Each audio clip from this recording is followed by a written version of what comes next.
అబద్ధాలు అవాస్తవాలు పుంకాలుగా పేపర్లో రాయించి ఎక్కడ మీటింగ్ పెడితే అక్కడ బహిరంగంగా జగన్మోహన్ రెడ్డి గారిని వైఎస్ఆర్ కాంగ్రెస్ పార్టీ ప్రభుత్వాన్ని విమర్శించినటువంటి తీరు మర్చిపోలేం. ఎన్నికల్లో దాన్నే ఎజెండాగా తీసుకుని ప్రజల్లోకి వెళ్ళారు. వాళ్ళ పత్రికలు అలాగే రాసినాయి. స్వయానా లోకేష్ గారు, పవన్ కళ్యాణ్ గారు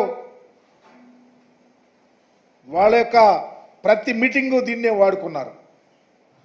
కొత్తగా 17 మెడికల్ కాలేజీలని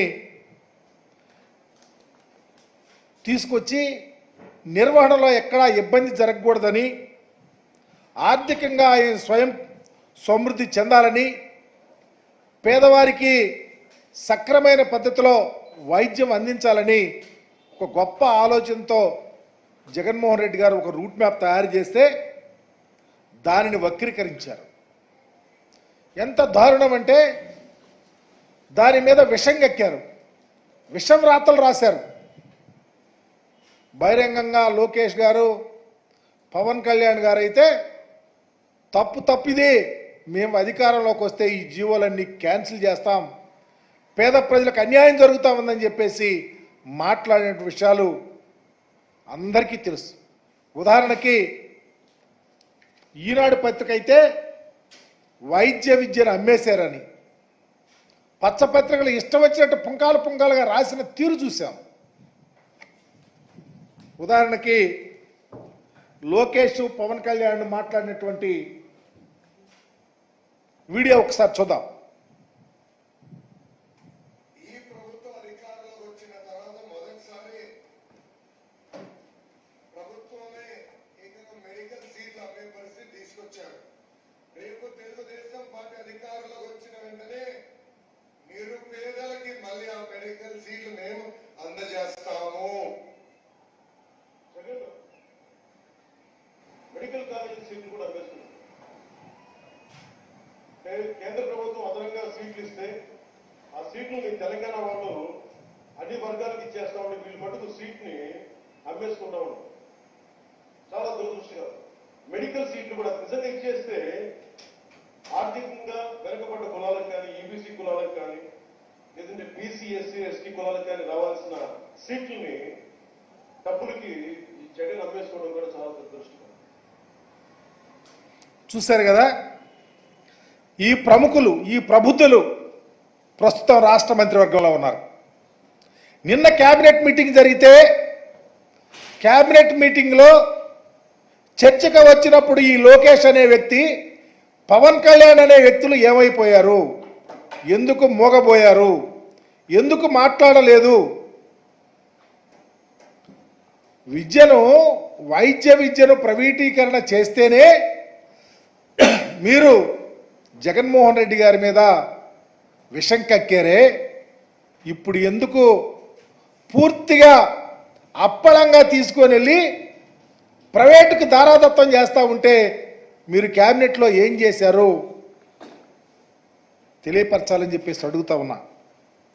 అంటే ఎన్నికలకు ముందు మీరు జగన్ గారి మీద బురగ చల్లడం తప్ప, విషపురాతాలు రాయించడం తప్ప మీ ఆలోచన ఏమీ లేదు. దొంగలుగా మిగిలిపోవాలని తప్ప ఎందుకు మాట్లాడలేకపోయారని కూడా అడుగుతా ఉన్నా.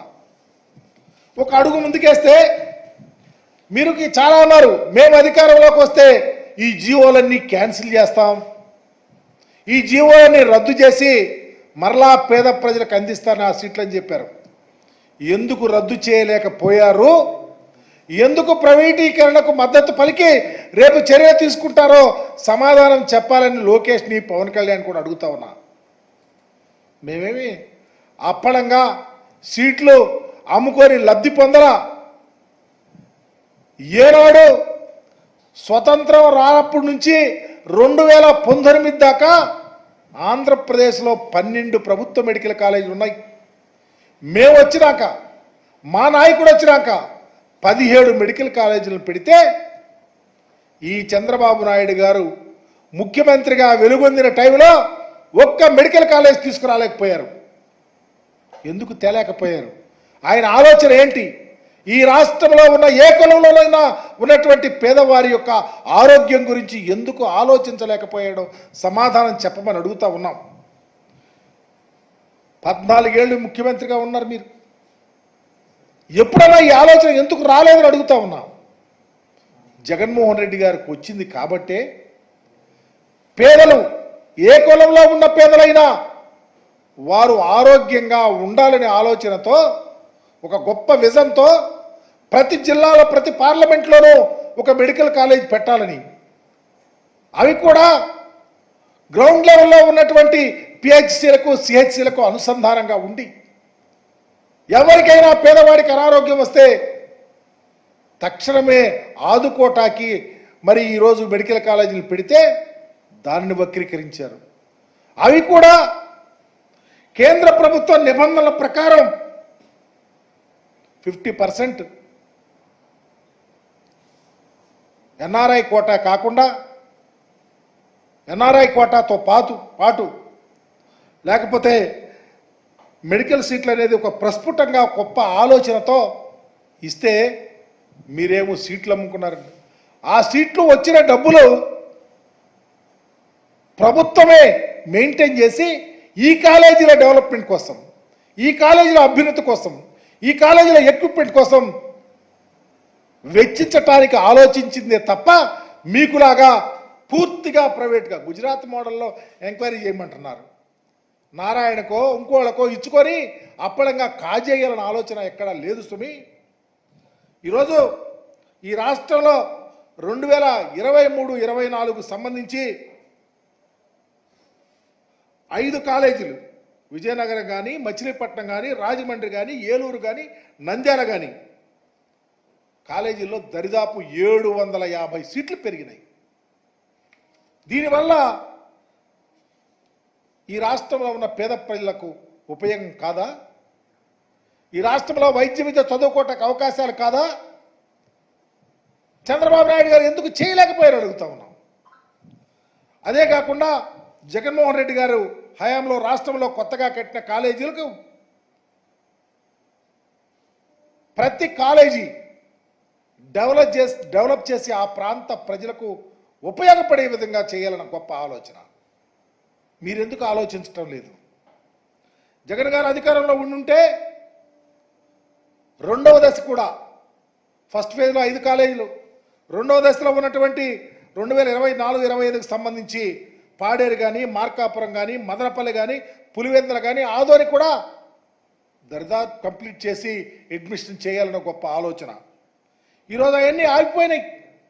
వాటి మీద మీరు ఆలోచిస్తలా, వాటి మీద మీరు మాట్లాడటలా.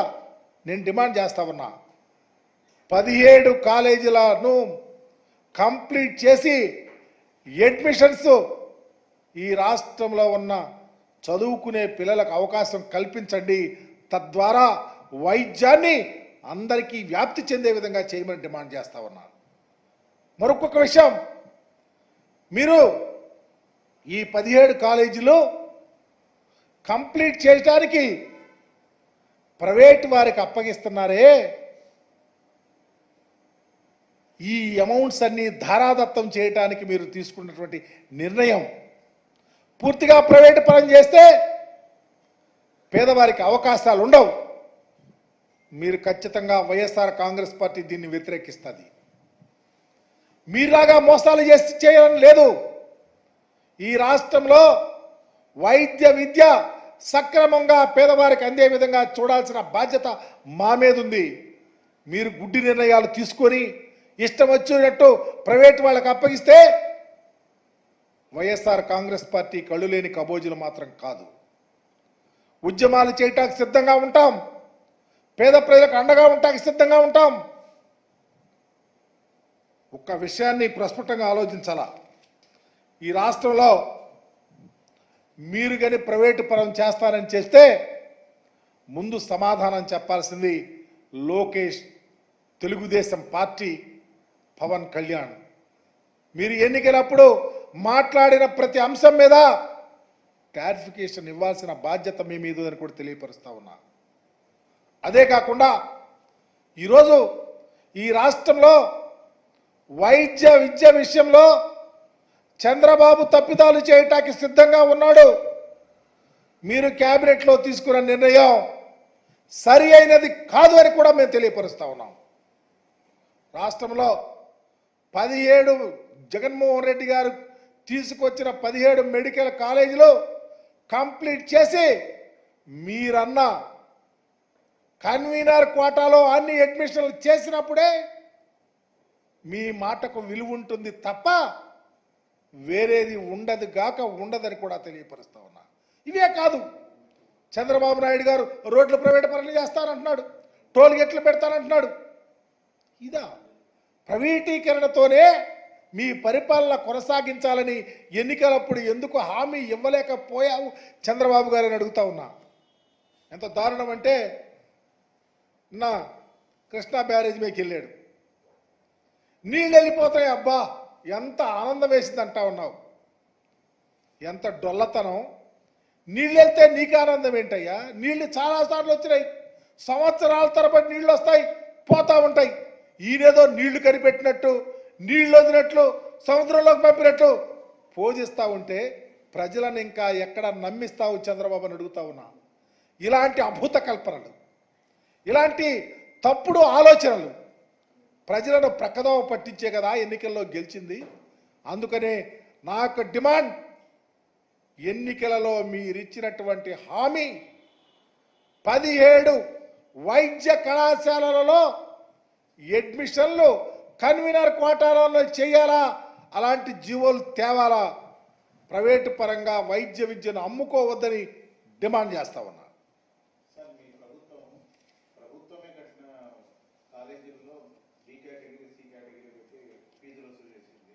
పీపీపీ పద్ధతిలో అంటే ప్రైవేటు భాగస్వామ్యంతో కట్టిన కాలేజీల్లో అన్ని తప్పుపడుతున్నారు. మీరు ప్రభుత్వమే అమ్మింది కదా మెడికల్ సీట్లు. మా ప్రభుత్వమే కొత్తగా ప్రారంభించే మెడికల్ కాలేజీలో ఆల్ ఇండియా కోటా పోను 50% సీట్లు కేటాయించాం.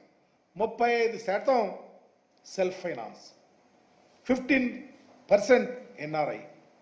Self finance courses meant for any courses, not only medical colleges. చాలా చోట్ల ఈ చరిత్రను చంద్రబాబు నాయుడు గారే పురికొల్పినటువంటి పరిస్థితి కూడా చూసాం, నాట్ ఓన్లీ మెడికల్ కాలేజెస్. అందుకని ఈ యొక్క అమౌంట్ మీరు అడిగేదానికి ప్రస్ఫుటమైన సమాధానం. ప్రతి పైసా ఈ కాలేజీల డెవలప్మెంట్ కోసం, ఈ కాలేజీల అభ్యున్నతి కోసం, ఈ కాలేజీల ఉన్నతి కోసమే ఖర్చు చేస్తాను తప్ప చంద్రబాబు గారి లాంటి ఆలోచన మాది కానే కాదు. Thank you.